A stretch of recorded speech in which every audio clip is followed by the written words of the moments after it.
నమిదామా.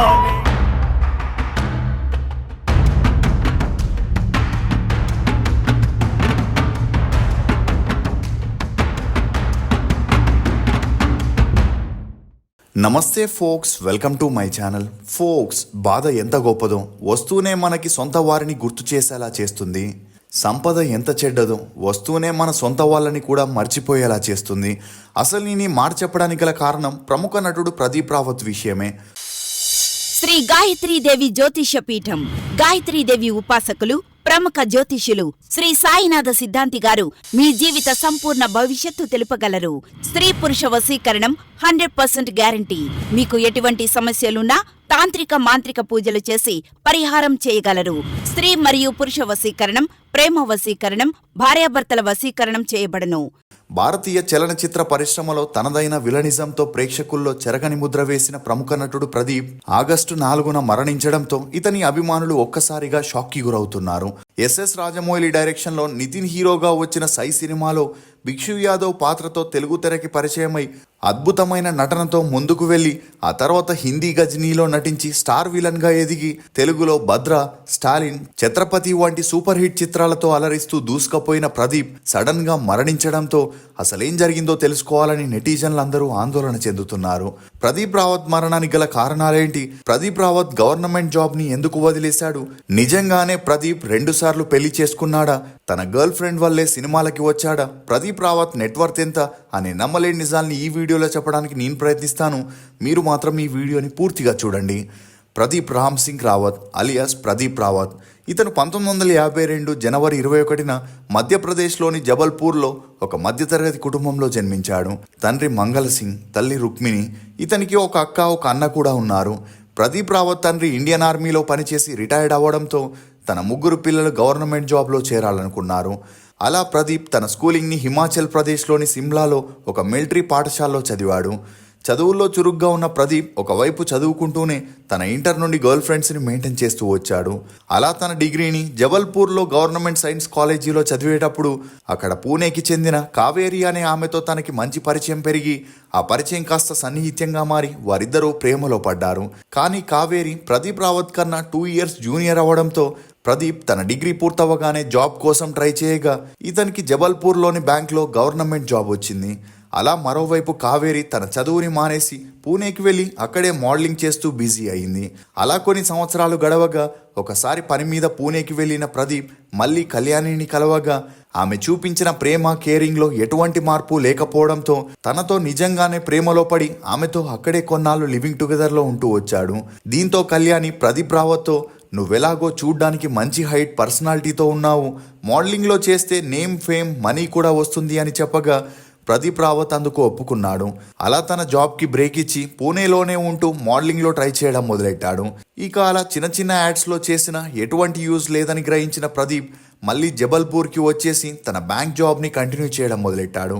ఈ క్రమంలోనే కావేరిని ప్రదీప్ రావత్ పెళ్లి చేసుకోగా వీరిద్దరి అన్యోన్య సంసారానికి గుర్తుగా ఒక అబ్బాయి కూడా జన్మించాడు. అలా కొడుకు జన్మించాక ప్రదీప్ రావత్కి తను చేస్తున్న జాబ్ బోర్ కొట్టడంతో ఈసారి మోడలింగ్లో కాకుండా సినిమా ఇండస్ట్రీలోకి వెళ్ళి తన సత్తా ఏంటో చాటుకోవాలనుకున్నాడు. కానీ అందుకు ఇతని భార్య ముందు ఒప్పుకోకపోవడంతో 1 ఇయర్ సినిమాల్లో ట్రై చేస్తానని, ఒకవేళ ఛాన్స్ రాకపోతే సినిమాల్ని వదిలేసి మళ్ళీ జాబ్ చేస్తానని కన్విన్స్ చేయగా కావేరి గారు చేసేదేమీ లేక ఒప్పుకోవడంతో ప్రదీప్ తన ట్రయల్స్ని మొదలెట్టాడు. ఇక అప్పట్లో హీరోకి కావాల్సిన లుక్స్ ప్రదీప్లో ఉండడంతో హీరో అవ్వాలని ట్రై చేయగా ఎవరూ ఇతనికి ఛాన్స్ ఇవ్వకపోవడం, భార్య ఇచ్చిన 1 ఇయర్ గడువు కూడా అయిపోయింది. అలా ప్రదీప్ భార్య ప్రదీప్తో జాబ్ కంటిన్యూ చేయమని ఎంత నచ్చచెప్పినా ప్రదీప్ మాత్రం వినకపోవడంతో ఆమె తన భర్తకి విడాకులు ఇచ్చేసి తన పుట్టింటికి వెళ్ళిపోయింది. దీంతో మానసికంగా కృంగిపోయిన ప్రదీప్ తనేంటో తన భార్యకి చూపించాలని సినిమాల్లో గట్టిగా ట్రై చేయగా చిన్నా చితిక పాత్రలు రావడం మొదలయ్యాయి. అలా 1985లో జూనియర్ ఆర్టిస్ట్గా తన కెరియర్ని స్టార్ట్ చేసిన ప్రదీప్కి డీడీ ఛానల్లో ప్రసారమైన మహాభారతం సీరియల్లో అశ్వత్థామ పాత్రకి అవకాశం రాగా ఆ సీరియల్ టెలికాస్ట్ అయి ఇతని పాత్రకి మంచి గుర్తింపు వచ్చింది. అలా తనకి బాగీ మూవీలో సల్మాన్ ఖాన్తో యాక్ట్ చేసే ఛాన్స్ రాగా ఆ మూవీ 1990లో రిలీజ్ అయ్యి హిట్ అవ్వడంతో ప్రదీప్కి అప్పటి నుండి వరుస అవకాశాలు వెతుక్కుంటూ వచ్చాయి. అలా లవ్ స్టోరీ, రాజ్ కుమార్, కోయిల, సర్ప్రోష్ అని చేస్తూ మీడియం విలన్గా మీడియం కేటగిరీలోనే ఉంటూ వచ్చాడు. ఇక ఈ క్రమంలోనే అమీర్ ఖాన్ హీరోగా, ప్రొడ్యూసర్గా లగాన్ అనే మూవీ చేయగా ఆ మూవీలో దేవ్ సింగ్ సోడి పాత్ర కోసం మరో ఆర్టిస్ట్ ని ఫిక్స్ చేయగా అతను 2 రోజులు షూటింగ్ కంప్లీట్ అయిన తర్వాత మరో మూవీలో బిజీ అయి లగాన్ మూవీకి డేట్స్ ఇవ్వకపోవడంతో అప్పటికే తనతో సపోర్టింగ్ రోల్స్ చేసిన ప్రదీప్ కి ఆ పాత్రనిచ్చి షూటింగ్ ని స్టార్ట్ చేశాడు. అలా ఈ మూవీ రిలీజ్ అయి సూపర్ డూపర్ హిట్ అవ్వడంతో పాటు ప్రదీప్ కి తన పాత్రకి మంచి గుర్తింపు రావడంతో ఆ మూవీ చూసిన ఎస్ఎస్ రాజమౌళి తను తీయబోయే సై మూవీలో విలన్ కి ప్రదీప్ కరెక్ట్ గా ఉంటాడని గ్రహించి ఇమీడియట్ గా అతని గురించి తెలుసుకోవాలని తన మేనేజర్ ని ముంబైలోని అమీర్ ఖాన్ ఆఫీస్ కి పంపించగా వారిచ్చిన అడ్రస్ పట్టుకొని మేనేజర్ ప్రదీప్ ని వెతుక్కుంటూ వెళ్లి ఫైనల్ గా అతన్ని కలిసి అక్కడికక్కడే రాజమౌళితో ఫోన్ లో మాట్లాడించడం జరిగింది. ఇక ప్రదీప్ కి ఇన్ని సంవత్సరాల తర్వాత తనకి ఇంపార్టెన్స్ ఉండే పాత్ర దొరికినందుకు మరుసటి రోజే హైదరాబాద్ కి వచ్చి రాజమౌళిని కలవగా ఇమీడియట్ గా సై మూవీకి సైన్ చేసి షూటింగ్ ని కూడా కంప్లీట్ చేసి రిలీజ్ చేశారు. అలా ఈ మూవీ రిలీజ్ అయి సూపర్ డూపర్ హిట్ అవ్వడంతో ప్రదీప్ కి తెలుగులో స్టార్ విలన్ గా ఛాన్సులు వెతుక్కుంటూ వచ్చాయి. ఇక ఆ తర్వాత ఛత్రపతి, అందరివాడు, లక్ష్మి, దేశముదురు, యోగి అని చేస్తూ స్టాలిన్ మూవీ చేసే టైంలో ఆ మూవీలో మోడల్ గా యాక్ట్ చేసిన కళ్యాణి అనే ఆమెతో ప్రదీప్ కి మంచి పరిచయం పెరిగి ఆ పరిచయం కాస్త సన్నిహిత్యంగా మారి వీరిద్దరూ డేట్ చేయడం మొదలెట్టారు. అలా కలిసిన 6 నెలలకే మంచి అండర్స్టాండింగ్ రావడంతో వీరిద్దరూ 2007లో పెళ్లి చేసుకుని ఒకటయ్యారు. ఇక వీరి అన్యోన్య సంసారానికి గుర్తుగా ఒక అబ్బాయి కూడా జన్మించాడు.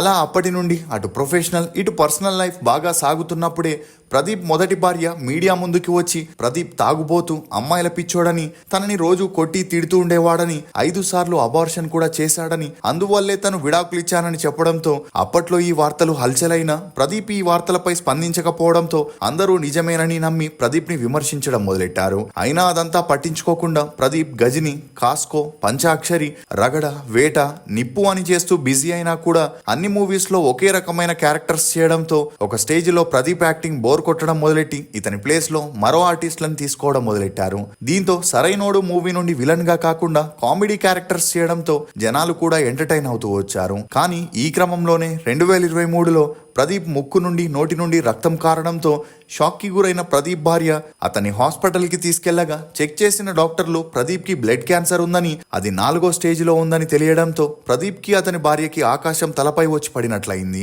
అలా అప్పటి నుండి యాక్టింగ్ కి ఫుల్ స్టాప్ పెట్టేసి పూర్తిగా తన ఆరోగ్యం గురించే ప్రదీప్ కేర్ తీసుకుంటూ ట్రీట్మెంట్ తీసుకుంటూ వచ్చాడు. కానీ ఆగస్టు 4న ప్రదీప్ ఆరోగ్యం క్షీణించడంతో కుటుంబ సభ్యులు హుటాహుటిగా అతన్ని హాస్పిటల్ కి తరలించగా ప్రదీప్ ఆ ట్రీట్మెంట్ కి సహకరించక ఈ లోకాన్ని వదిలి వెళ్లిపోవడంతో ఈ న్యూస్ ఇప్పుడు అన్ని చోట్ల హల్చల్ అవుతుంది. ఏదేమైనా ఆ దేవుడు ప్రదీప్ ఆత్మకి శాంతి చేకూర్చాలని కోరుకుందాం. ఫోక్స్, జీవితంలో ఏది శాశ్వతం కాదు. శాశ్వతమన్న అబద్ధం, కలపడం, విడిపోవడం, మధ్యలో ఉన్న జీవితమే అద్భుతమైనది. ఇది ఫోక్స్ ప్రదీప్ రావత్ గురించి కొన్ని నమ్మలేని నిజాలు. ఈ వీడియో మీద మీ అభిప్రాయాన్ని కమెంట్ సెక్షన్ లో తప్పకుండా తెలియజేయండి. మేము చేసిన ఈ వీడియో మీకు నచ్చినట్లయితే ఒక లైక్ ద్వారా మీ సపోర్ట్ ని మాకు తెలియజేయండి. For more interesting videos please subscribe to CR voice. Thank you.